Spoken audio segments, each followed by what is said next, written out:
The smell hit Ryan before he saw the flames. It was 3 in the morning when his phone rang with a number he didn't recognize. Half asleep, he answered to hear his business partner Marcus screaming words that didn't make sense at first. Fire. Everything. Gone. Ryan threw off his blankets and stumbled to his window, looking toward downtown where their restaurant stood. Even from 5 miles away, he could see the orange glow lighting up the night sky like a second sunrise that shouldn't exist. He drove through empty streets with his heart hammering against his ribs. The closer he got, the more real it became. Smoke billowed into the darkness, thick and black, swallowing the stars. Fire trucks lined the block, their red lights spinning in endless circles. Firefighters shouted to each other, dragging hoses that looked like serpents across the wet pavement. Ryan parked illegally and ran toward the building, but a firefighter's arm stopped him cold.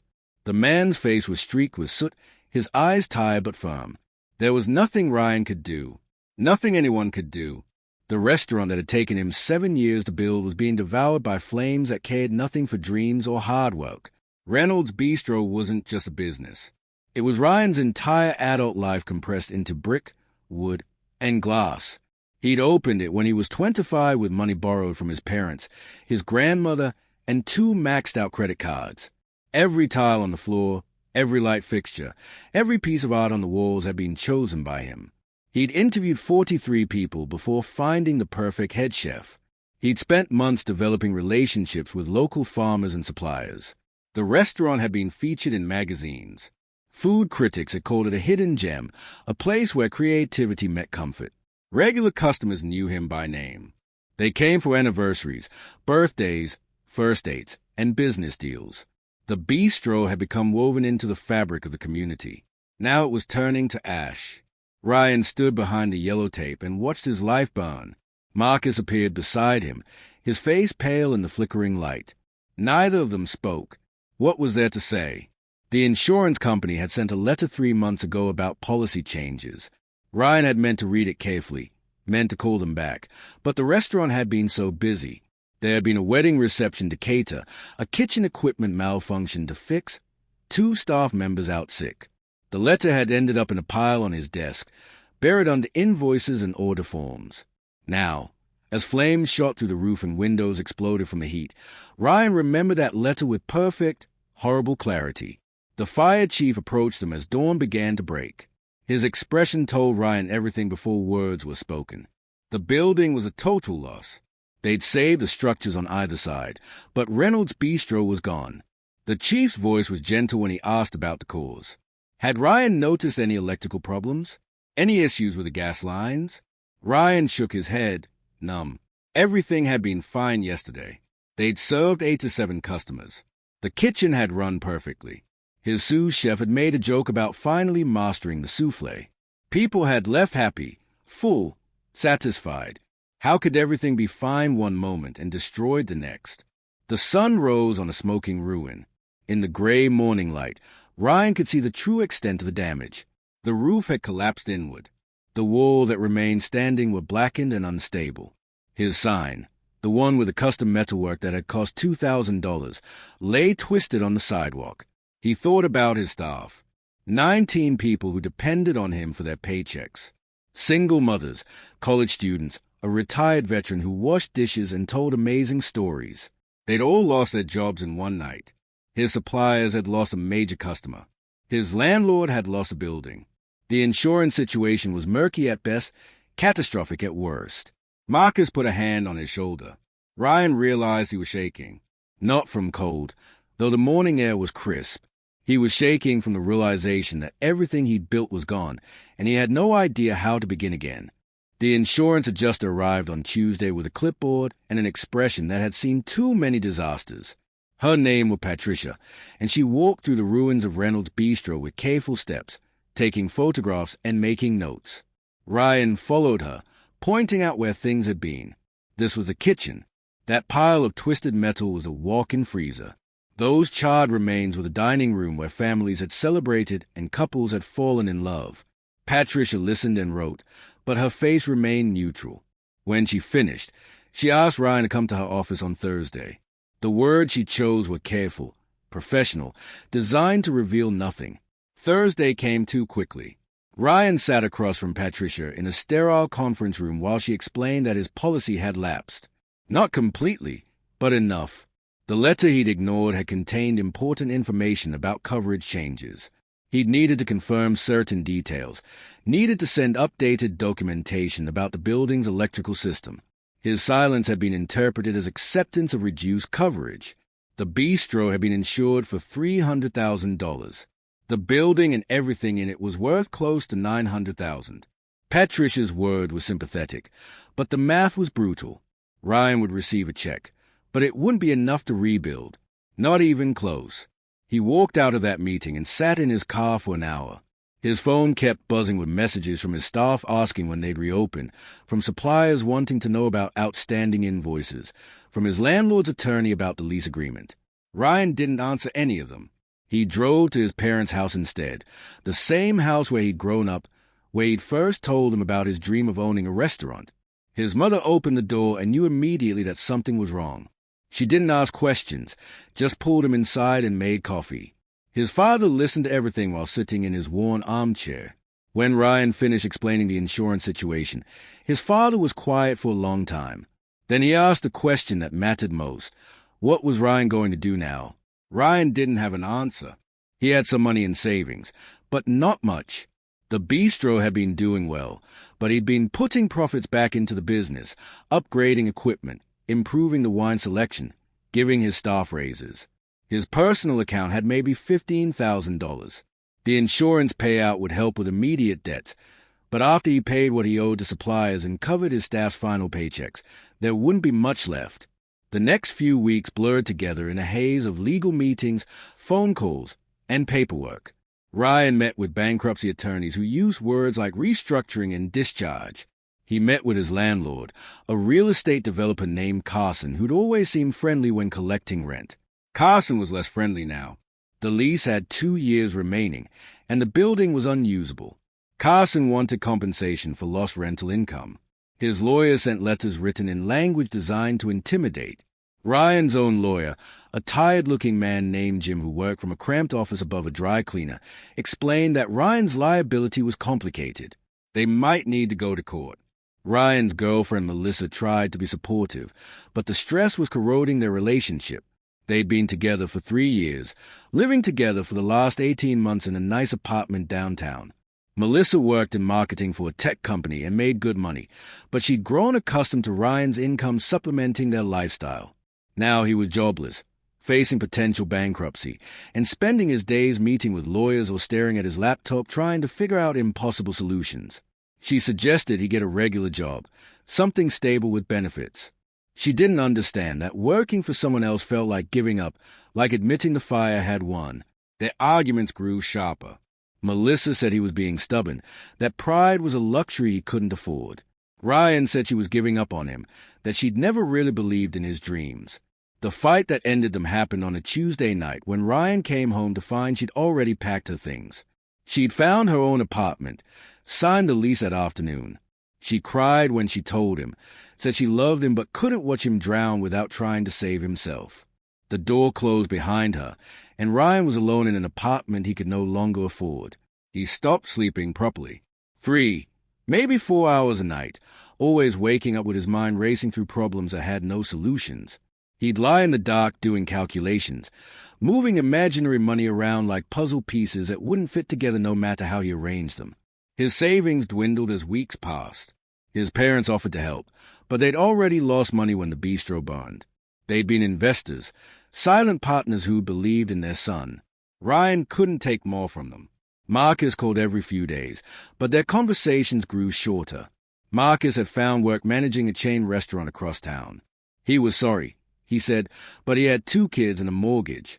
Ryan understood, but understanding didn't make the loneliness easier. His staff scattered to other restaurants, other jobs, other lives. Some of them stopped returning his messages. They weren't angry, just moving on, doing what they had to do. Ryan was the only one still standing in the ashes, unable to figure out how to walk away. The eviction notice arrived on a Monday in October. Ryan had known it was coming.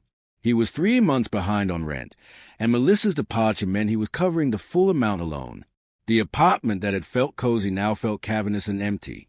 Boxes sat unpacked in corners because there'd be no point in fully moving in when he knew he'd have to move out.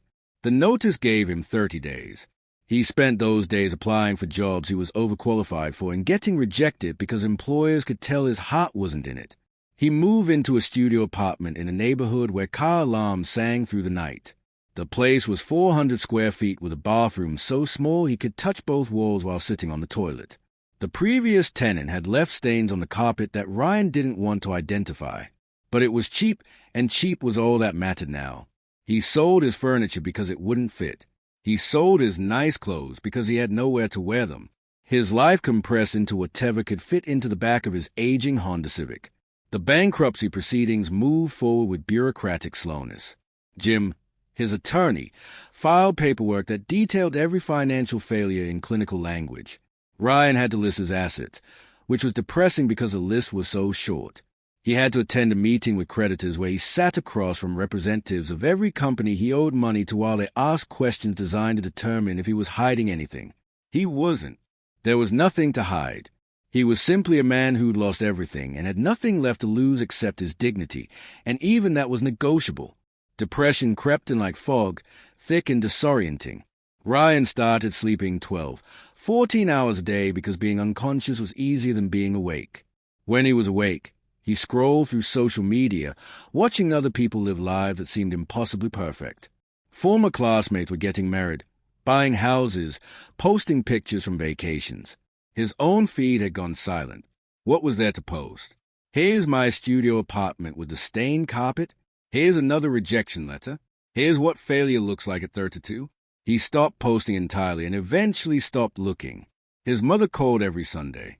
Ryan let most of the calls go to voicemail because he didn't want to lie and say he was fine, but he couldn't bear to tell her the truth. When he did answer, he kept his voice artificially bright and the conversation short. His father asked once if Ryan wanted to come work at the hardware store he managed. The offer was kind, meant to help, but it felt like a knife in Ryan's chest. From restaurant owner to hardware store clerk. From following his dreams to selling paint and light bulbs. He said he'd think about it, which was code for no. The worst nights were the ones when Ryan couldn't sleep despite the exhaustion. He'd lie on his mattress on the floor. He couldn't afford a bed frame, and think about the bistro. He'd remember specific moments with painful clarity. The opening night when they'd served 6 to 7 people and the kitchen had barely kept up. The night a famous food critic came in unannounced and gave them a glowing review. The regular customer who proposed to his girlfriend at table 7. The staff Christmas party when they closed early and cooked an elaborate feast for themselves. All of it was gone, existing now only in memories that hurt to revisit. He started having panic attacks. The first one happened in a grocery store when he was trying to decide if he could afford name-brand pasta or should buy generic. His chest tightened. His breathing went shallow and fast. The fluorescent lights seemed too bright. Other shoppers looked at him with concern as he gripped the shopping cart handle and tried to remember how to breathe normally. He abandoned his cart and left, sitting in his car until his heart rate returned to normal. After that, the attacks came randomly. In line at the bank, walking down the street, lying in bed at 3 in the morning. His phone rang less and less. Friends stopped calling when he kept declining invitations. He couldn't afford to go to bars or restaurants. He couldn't afford to do anything except survive. His world shrank to the size of his studio apartment and the few blocks around it. He got a job washing dishes at a chain restaurant near his apartment. The irony wasn't lost on him. He'd owned a restaurant, and now he was washing dishes for minimum wage plus a small share of tips. His co-workers were younger, living with roommates, treating the job as temporary. For Ryan, it felt permanent.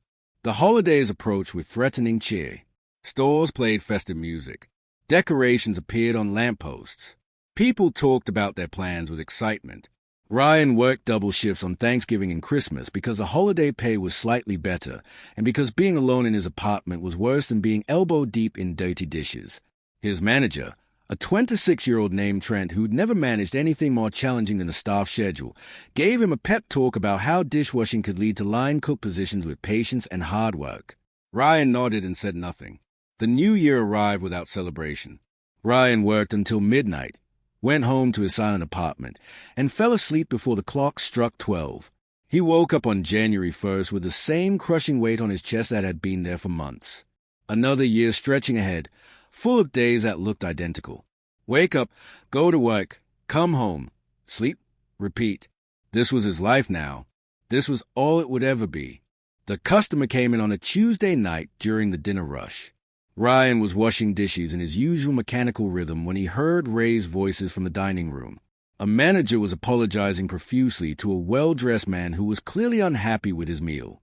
Ryan glanced through the kitchen window and saw the problem immediately. The chicken was overcooked, the vegetables were mushy, and the presentation was sloppy. The line cooks were overwhelmed, making mistakes they shouldn't make. The manager offered to comp the meal, but the customer was already standing to leave. Something inside Ryan snapped, not in an angry way, but in a way that woke him up. He set down the dish he was washing, dried his hands, and walked through the kitchen doors into the dining room. Trent saw him and started to object, but Ryan ignored him. He approached the unhappy customer and introduced himself calmly. He explained that he'd worked in restaurants for years, and he could see they'd failed to deliver what was promised.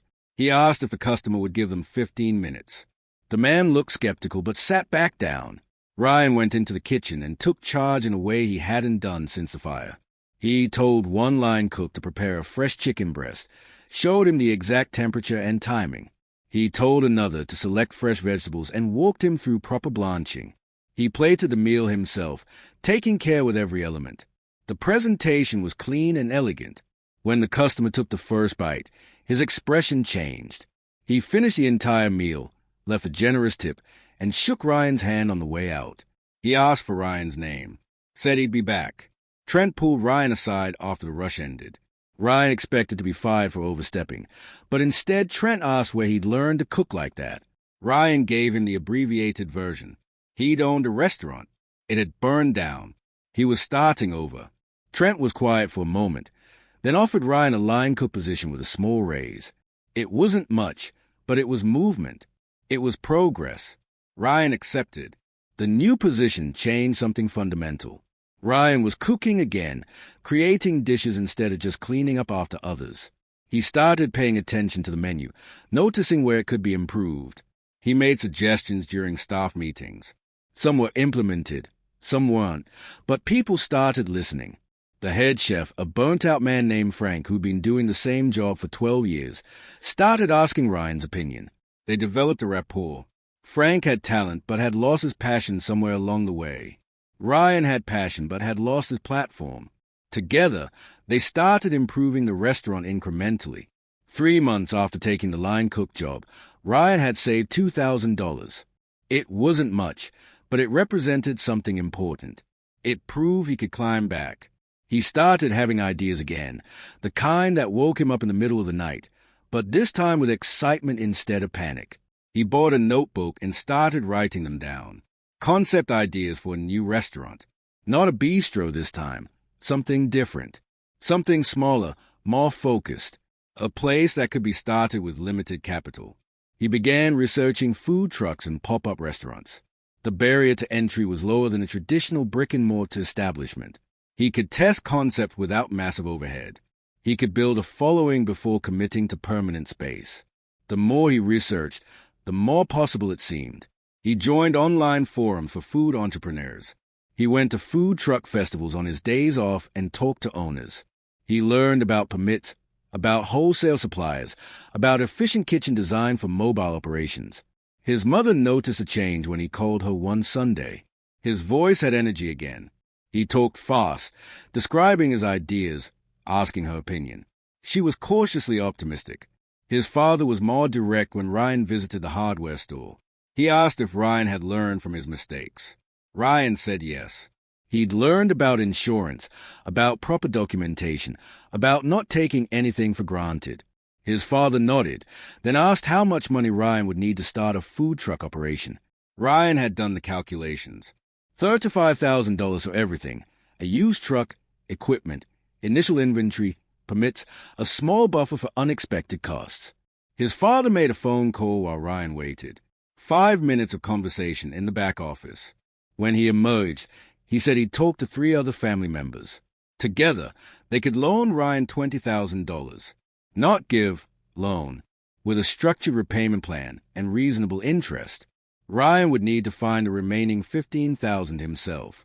His father's expression was serious when he explained this wasn't about being generous. It was about believing Ryan had learned what he needed to learn. But this was the last time. If Ryan failed again, there would be no third chance. Ryan understood. He didn't want a third chance. He wanted to make the second one count. Getting the remaining $15,000 took creativity and hustle. Ryan picked up weekend catering gigs through online platforms. He worked 16-hour days, doing his regular job, and then going to events to serve food or tend bar. He sold everything he owned that had value. His guitar from college brought in $300. His laptop was replaced with a cheaper model, and the difference went into savings. He stopped eating out entirely, living on staff meals from work and simple groceries. Every dollar was assigned a purpose. He also started a social media presence, documenting his journey, not in a self-pitying way, but as a comeback story. He posted videos from his tiny apartment kitchen, testing recipes he might use in his future food truck. He was honest about where he'd been and where he was going. People responded. His follower count grew slowly, then faster. Some followers started asking whether they could try his food. Ryan's answer was always the same: soon. 6 months after taking the line cook job, Ryan had $32,000. It was $3,000 less than his target, but close enough to start taking concrete steps. He found a used food truck listed online, a former taco truck whose owner was retiring. The truck needed work, but the bones were solid. The price was negotiable.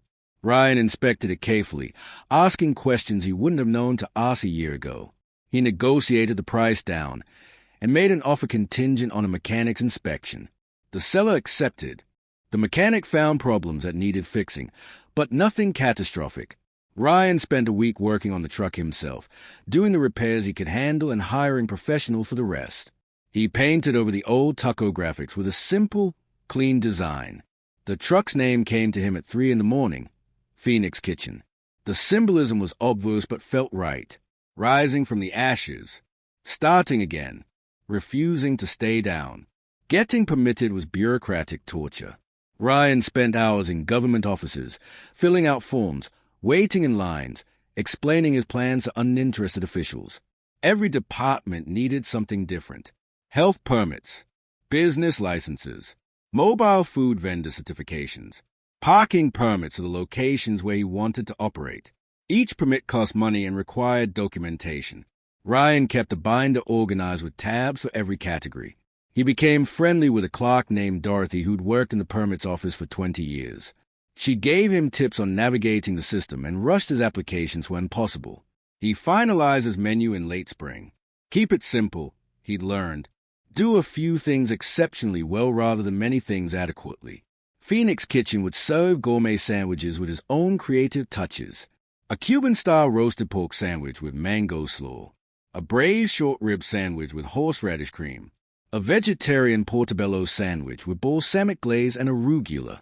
3 options, plus a rotating special that would change weekly.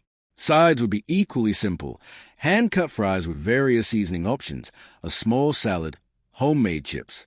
He soft-launched on a Thursday afternoon at a business park near downtown.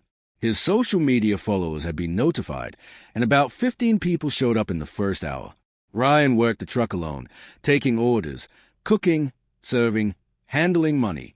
It was chaos, but it was his chaos. Every sandwich that went out the window felt like a small victory. The customers were enthusiastic. They posted photos. They tagged Phoenix Kitchen. Word spread digitally. The first day brought in $420 after expenses. Not enough to live on, but enough to prove the concept worked. The second day was better. The third day brought a rush that overwhelmed him, and Ryan had to temporarily stop taking orders to catch up. He realized he needed help. He reached out to one of his former bistro employees, a young woman named Carmen who had been a server. She was between jobs and agreed to work the truck on a trial basis. Carmen transformed the operation. While Ryan cooked, she handled customers, took orders, managed a payment system, and kept the serving area clean. They developed a rhythm. By the end of the first week, they'd served over 200 customers and generated nearly $3,000 in revenue. After accounting for food costs, fuel, and Carmen's wages, Ryan had a profit of $800. It wasn't huge, but it was sustainable. He worked 7 days a week, moving the truck to different locations based on foot traffic patterns. Weekday lunches in business districts. Weekend afternoons at parks and farmers markets. Evening spots near bars after they closed. He applied for festival permits and started appearing at food truck gatherings where dozens of vendors competed for customers. Phoenix Kitchen held its own. The food was distinctive, the service was fast, and the quality was consistent. 3 months in, Ryan hired a second employee and expanded to longer hours. 6 months in, he'd paid back half of what he owed his family. The food truck had been featured in a local food blog. Then a newspaper did a human interest story about his comeback. The reporter had interviewed his parents, some of his old bistro staff, even Patricia the insurance adjuster. The headline read, "From Ashes to Excellence, How One Chef Refused to Give Up." The article brought a surge of new customers. Ryan started getting offers. A developer wanted to know if he'd be interested in a permanent space in a new food hall. A restaurant group asked if he'd consider partnering on a fast casual concept. A cooking school invited him to teach a class on resilience in the food industry. Each offer was tempting, but Ryan wasn't ready to expand yet. He'd learned that slow and steady was safer than fast and flashy. He needed to build a stronger foundation before taking on more risk. 1 year after launching Phoenix Kitchen, Ryan had 3 food trucks operating in different parts of the city. He'd hired and trained a small team. He'd paid back his family loans in full. He'd moved out to the studio apartment into a modest 1-bedroom that didn't smell like the previous tenant's mistakes. He wasn't rich, wasn't back to where he'd been before the fire, but he was stable. More importantly, he was happy in a way he hadn't been even when the bistro was successful. The second anniversary of the fire fell on a Tuesday. Ryan drove to the lot where Reynolds Bistro had stood. A new building was going up there now, some kind of boutique hotel. The construction crew was on lunch break, and the site was quiet. Ryan stood on the sidewalk and looked at the space where his first dream had died. He felt sad, but not broken. Grateful, but not naive. That fire had destroyed his restaurant, but it had also taught him everything he needed to know about building something that could last. His phone buzzed with an order notification. Someone had just placed a catering order for 50 people. Ryan got back in his truck and drove toward his commercial kitchen prep space. There was work to do, food to prepare, customers to serve. Phoenix Kitchen wasn't just a business anymore. It was proof that losing everything isn't the end of the story. Sometimes it's just a middle, the hard part you have to survive to get to the better ending. Ryan Reynolds had been knocked down as hard as anyone could be. He'd lost his business, his savings, his relationship, his confidence, nearly his mind. But he'd gotten back up, not because he was special or lucky, but because he'd refused to accept that failure was permanent. And now, driving through the city with the radio playing and the sun warmed through the windshield, he knew something important. Staying down is always a choice. Getting back up is just deciding the story isn't finished yet.